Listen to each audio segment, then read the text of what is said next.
तो फ्रेंड्स आप सभी लोग जानते हैं कि देखिए वर्तमान समय में जो टीटी प्रकरण है देखिए वो शिक्षकों के बीच में काफ़ी ज्वलंत मुद्दा वाली बात है। हमारे जो भी सेवारत शिक्षक के लोग हैं उन सभी के मन में एक डर बन गया है कि कहीं हमारी नौकरी 2 सालों के अंदर चली तो नहीं जाएगी। अगर देखिए हम टीटी पास नहीं करते हैं तो हमारे साथ आगे फ्यूचर में क्या होगा? इस समय देखिए शिक्षकों की जो भी प्रमुख दुःख है, पीड़ा है, वो सबसे बड़ा मुद्दा है वो देखिए टीटी है। इसके अलावा देखिए उनके मन में कुछ भी नहीं चल रहा है। तो देखिए फ्रेंड्स आप सभी को मैं बता दूँ कि देखिए टीटी नामक जो बीमारी है देखिए शिक्षकों के बीच जो व्याप्त हो चुके हैं 1 सितंबर 2025 को उसको लेकर के तरह-तरह के अनेक प्रकार के पत्र भी लगातार भी जारी हो रहा है, वायरल हो रहा है। आप सभी को मैं बता दूँ कि देखिए आप सभी ने देखा होगा कि तमिलनाडु सरकार की तरफ से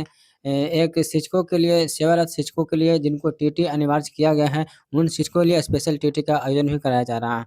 तो देखिए निश्चित तौर पे ये बहुत अच्छी ही बात है, राज्य सरकार अलग सेवारत शिक्षकों के लिए अलग से टीटी परीक्षा का आयोजन करा रही है, तो देखिए निश्चित तौर पे इससे शिक्षकों को राहत की एक उम्मीद बन जाती है। दूसरी तरफ आप सभी देखिएगा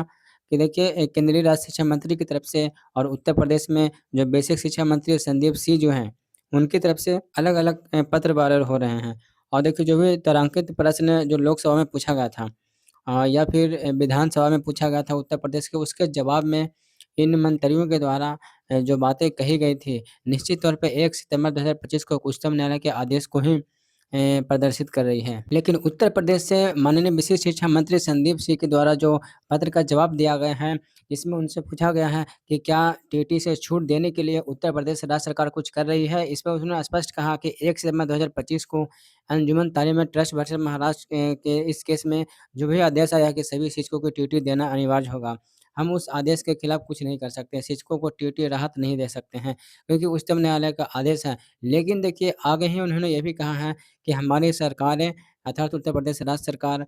इस आदेश के खिलाफ उच्चतम न्यायालय में पुनर्विचार याचिका दाखिल कर चुकी है और उत्तर प्रदेश राज्य सरकार चाहती है कि माननीय उच्चतम न्यायालय टीटी मुद्दे पे अंजुमन तालीमी ट्रस्ट वर्सेस महाराष्ट्र केस को फिर से सुना जाए और इस पर रिव्यू करें और शिक्षकों को 1 सितंबर 2025 का जो भी आदेश आया था, उस आदेश से मुक्त रखने का काम किया जाए। तो देखिए जो भी सेवारत शिक्षक साथीगण हैं, उनको टीटी से छूट दी जाए, क्योंकि जब शिक्षकों की नियुक्ति की गई थी तब उन्होंने अपने न्यूनतम अहर्ता को प्राप्त किया था और उसी न्यूनतम अहर्ता के तहत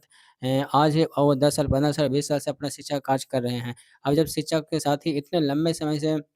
अपनी सेवा दे रहे हैं, अपने क्रियाकलापों से विभाग का सम्मान बढ़ा रहे हैं, शिक्षा के नींव को मजबूत कर रहे हैं। अब देखिए उन शिक्षकों को टीटी परीक्षा से गुज़रना कहीं भी देखिए उचित नहीं लगता है और इसी क्रम में उत्तर प्रदेश राज्य सरकार की तरफ से जो पुनर्विचार याचिका दाखिल की गई है, उसका हवाला देते हुए संदीप सिंह जी ने जो आदरणीय बेसिक शिक्षक मंत्री उत्तर प्रदेश राज्य सरकार के हैं, उन्होंने कहा है कि हमारी सरकार शिक्षकों को पीड़ा को समझ रही है और शिक्षकों को जल्द ही टीटी से निजात दिलाने का काम करेगा। तो देखिए फ्रेंड्स उत्तर प्रदेश राज्य सरकार के शिक्षा मंत्री की तरफ से ये जो पत्र जारी किया गया है, निश्चित तौर पे इसमें उन्होंने उच्चतम न्यायालय के आदेश का ज़िक्र करते हुए जो हम आप सभी का एक सबसे बड़ा एक बिग पॉइंट सबसे बड़ा निराशा वाला बिंदु है, उससे तो उन्होंने जवाब में दिया ही लेकिन उसके साथ उन्होंने ये भी आश्वासन दिया कि राज्य सरकार पुनर्विचार याचिका दाखिल की है और सभी शिक्षकों को जल्द ही इससे राहत मिलने वाली है। तो देखिए आदरणीय विशेष शिक्षा मंत्री जी को इसके लिए बहुत-बहुत धन्यवाद कि उन्होंने शिक्षकों के पीड़ा को समझा और उच्चतम न्यायालय में प्रभावित करने के लिए अपनी तैयारी कर रहे हैं। दूसरी तरफ देखिए आप सभी ने देखा होगा कि आदरणीय केंद्रीय शिक्षा मंत्री, केंद्रीय राज्य शिक्षा मंत्री जयंत चौधरी जी का जो भी पत्र आया था, उसमें केवल और केवल उच्चतम न्यायालय के आदेश का हवाला देते हुए सभी शिक्षकों को ये बताया गया था कि टीटी उच्चतम न्यायालय के आदेश से अनिवार्य किया गया है। तो देखिए इस तरीके से उत्तर प्रदेश राज्य सरकार की तरफ से एक बहुत बड़ी अपडेट थी जो आप सभी के साथ साझा करना था। मिलते हैं किसी और नेक्स्ट वीडियो में।